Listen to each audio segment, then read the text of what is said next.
Urea को urine में हमने डिटेक्ट करना है, तो उसके लिए प्रोसीजर है। इसके लिए हमें क्या क्या चाहिए?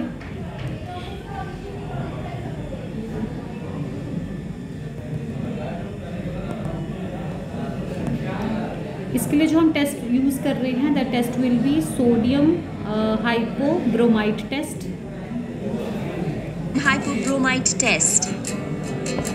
Materials required. Urine sample. तो क्या क्या मटेरियल चाहिए? मटेरियल चाहिए यूरिन का sample, test tubes, droppers, measuring cylinder, sodium hypobromide solution.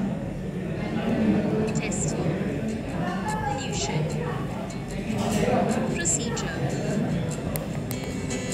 Take 2 ml urine. तो आपको क्या करना है, पहले यूरिन सैंपल का 2 ml सोल्यूशन आपने एक टेस्ट ट्यूब में डाल के रखना है। 2 ml डाल के रखा, Sample in the मेरे पे measuring 2 ml cylinder डाल from रही the है, urine sample bottle. ठीक है।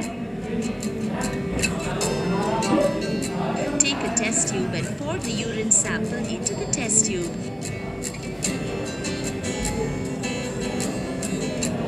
Using a dropper, अब एक ड्रॉपर से हमने यूज़ करके कौन सा सोल्यूशन डालना है? सोडियम हाइपोब्रोमाइड सोल्यूशन डालना है, ठीक है। sodium hypobromide solution. Add a few drops of sodium hypobromide solution to the urine sample. Brisk effervescence of nitrogen appears in the test tube, which indicates the presence of Add a few drops of sodium hypobromide solution to the urine sample. Brisk effervescence of nitrogen appears. इसमें ना एक ऐसे झाग जैसा appearance, bubble जैसे appear होंगे, वो nitrogen की अपीयरेंस बताते हैं और ये हमें डिटेक्ट करते हैं क्योंकि urea is a nitrogen waste. तो यहाँ से हमें डिटेक्शन हो जाएगा कि भाई इस यूरिन में यूरिया प्रेजेंट है। Urea in the urine. इसमें नाइट्रोजन के जो बबल्स जैसे निकलेंगे वो नाइट्रोजन की अपीयरेंस बताते हैं। Urease दूसरा टेस्ट test. है यूरिएज टेस्ट। इसमें Materials हमें क्या क्या required. चाहिए? Urine sample. Test tube, Test tube. Dropper, एक measuring cylinder, phenol red Dropper. जो कि इंडिकेटर का काम करेगा, याद रखना। Measuring cylinder. Phenol red indicator. 2% Na2CO3. 1% acetic acetic acid. Acid चाहिए, ये सब चीज़ें चाहिए, इसको देख Urease लेना। powder. And urease powder. And a spatula. Procedure. Take 5 ml urine sample in a measuring cylinder from the urine sample 5 bottle. ml urine sample इसमें डालो, इसमें 2 ml डाला था, है ना। तो दूसरा टेस्ट है Take a urease test. test tube and pour the urine sample into the test tube.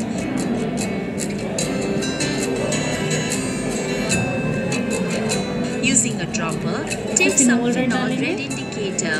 Add 4 to 5 drops of 5 phenol red indicator to the red डालो। test tube. Use a fresh dropper to take few drops of 2% Na2CO3. Add Na2CO3 solution drop by drop until a pink color develops in the test tube. Take a few drops of क्या होगा? 1% acid using a fresh dropper. Add 1% acetic acid. जब आप ये वाला solution डालते हो, पहले आपको फिनोल रेड डालना है 4 से 5 ड्रॉप्स, ये डालनी है 2 से 3 ड्रॉप्स। जब आप ये ड्रॉप डालेंगे तो जो यूरिन येलो कलर का है वो पिंक कलर का हो जाएगा, तो आपको वेट करना जब तक वो पिंक कलर का नहीं होता। उसके बाद आपको 1% एसिटिक एसिड डालना है। To the test tube drop by drop until the pink color अब disappears. जब जैसे तुम एसिटिक एसिड डालोगे, पिंक कलर क्या हो जाएगा? डिसअपियर हो जाएगा। पिंक कलर क्या हो जाएगा?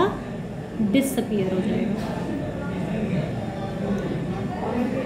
Using a spatula, take some urease powder from the watch glass. तो आपको ये यूरिएज पाउडर डालना,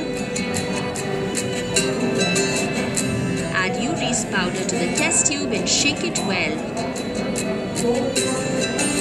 The pink or red color appearing in the solution indicates the presence of urea in urine.